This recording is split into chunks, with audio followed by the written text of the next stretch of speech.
hablaremos entonces de un personaje llamado Snorri di Atripa. Se preguntarán ustedes quién es. Ciertamente no forma parte de las 40 del Mazo, pero está dentro de los ermitaños, ascetas, que poblaron los desiertos egipcios allá por el siglo IV y V, de los que hemos hablado muchas veces. Simón el Estilita, parece más bien el nombre de un peluquero, pero es estilita y no estilista, como dice aquí. El viejo Macario, Pacomio, un montón de tipos. Vamos a situarnos a unos 100 kilómetros al sur de Alejandría, donde se extendían los desiertos que los griegos llamaban de Nitrea, un nombre que provenía de los lagos de Nitro, esparcidos en la región, y que los egipcios utilizaban para embalsamar a los muertos. En aquel lugar no había más que serpientes, cocodrilos y cada tanto un árbol. Los árabes llamaban a la región Bahar Bahama, lo que quiere decir mar sin agua. Y mar sin agua es nada. Como sabemos, allí se instalaron los primeros ascetas cristianos, el ya mencionado Simón, Pacomio y Macario. De Macario hablamos no hace mucho. Contamos la historia del mosquito. Parece que al viejo Macario lo picó un mosquito. Y entonces, movido por el dolor de la picadura, ¡pah!, lo aplastó al mosquito. Y sintió una enorme culpa. Se acusó de haberlo hecho por venganza y resolvió entonces castigarse. Permaneció duro e inmóvil 6 meses en un pantano cercano, pantano en el que cundían unos mosquitos del tamaño de un helicóptero. Bien, allí estuvo inmóvil y desnudo el viejo Macario, abrumado por la culpa y por los mosquitos, que lo dejaron en un estado tal que cuando se reintegró a su comunidad creyeron que se había pescado una lepra los ascetas vecinos.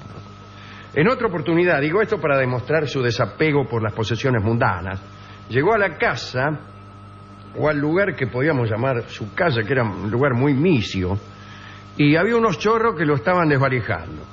Entonces él se apuró, se metió en la casa, los corrió con un par de chancletas, y no para castigarlos, sino porque se las habían olvidado de afanar. Ese era Macario, el viejo de quien no hablaremos hoy hablaremos de otro, ¿no? A mediados del siglo IV había todavía paganos en todas las regiones del Imperio Romano. En ese mismo siglo fue que se oficializó el cristianismo por medición de Constantino. Por medición no, sino por mediación será, ¿no?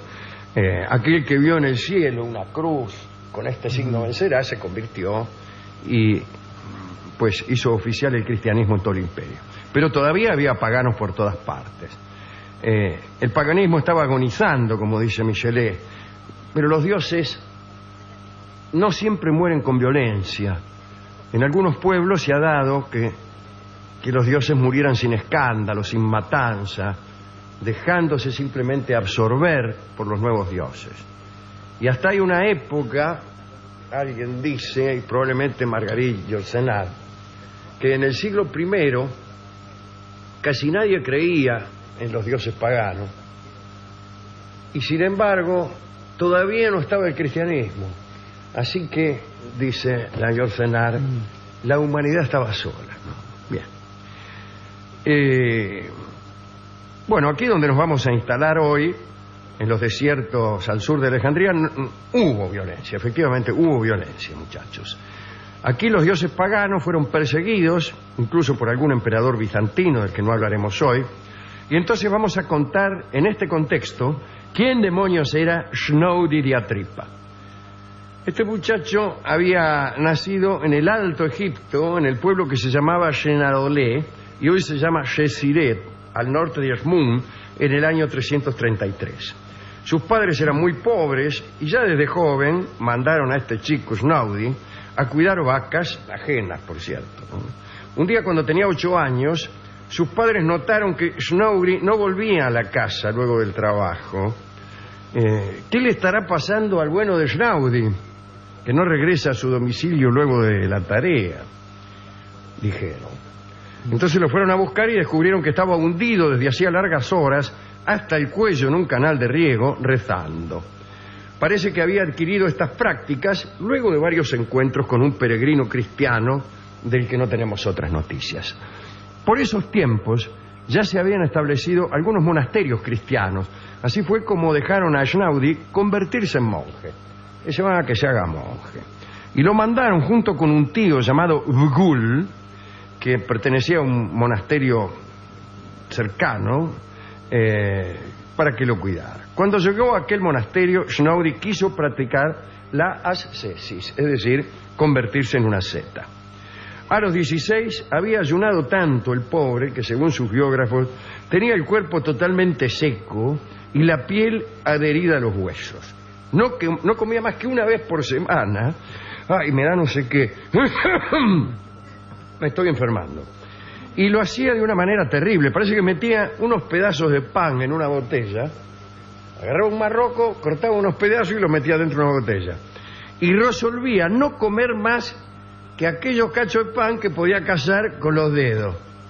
Metía los garfios y el que agarraba lo comía, pero muchos cachos de pan les quedaban adentro. Se demoraba toda la semana sacando. No se demoraba. Los que quedaban adentro no se los comía, no se los lastraba.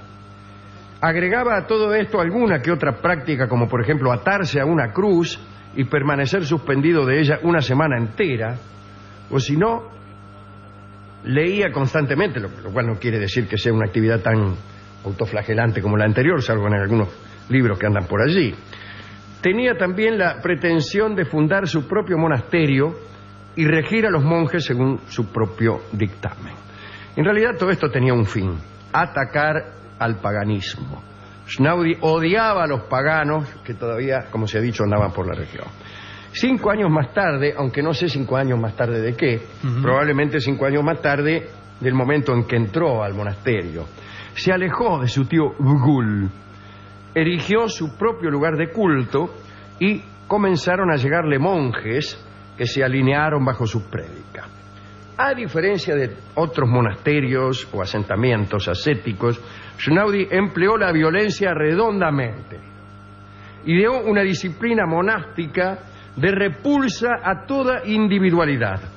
Por ejemplo, en el monasterio de Schnaudi, toda ascesis, toda mortificación, incluso la plegaria individual, estaban prohibidas. Las oraciones se hacían colectivamente. Los ayunos eran en grupo. Los practicantes debían llevar un ropaje idéntico todo. Y debían ejecutar gestos análogos en el oficio, en el refectorio, en cualquier parte. Nada de individualidad. Debían aniquilarse en el montón, anonadarse, sumergir la propia individualidad en las actividades del grupo.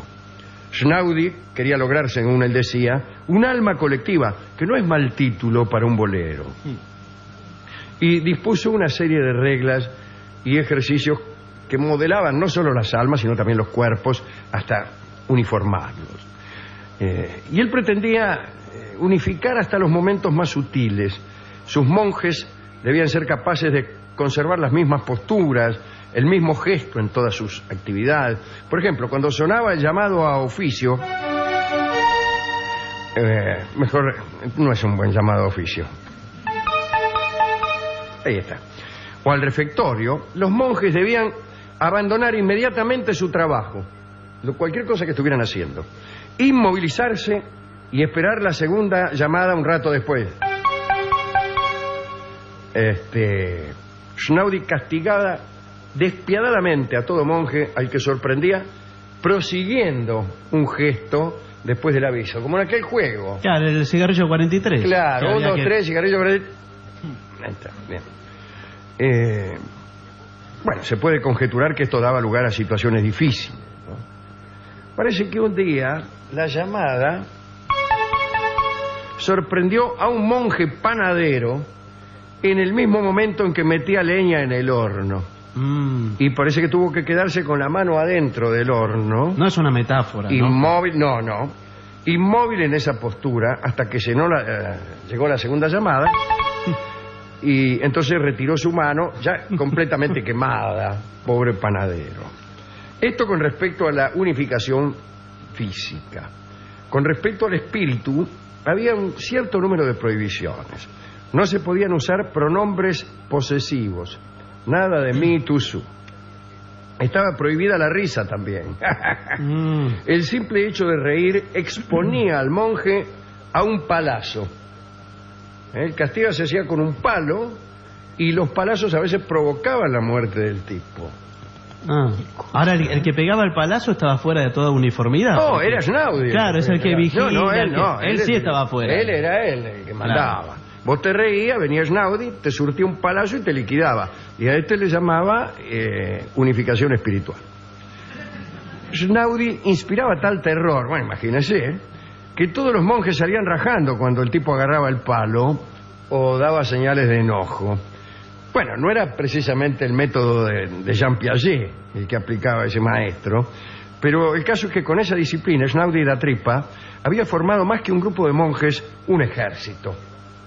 Un ejército terrible, porque Schnaudi no solo violentaba a sus monjes, sino que tenía por costumbre atacar los templos paganos que sobrevivían en el barrio. Al principio parece que solo se le agarró contra los cultos y los edificios, no contra los cultos, las personas cultas, sino contra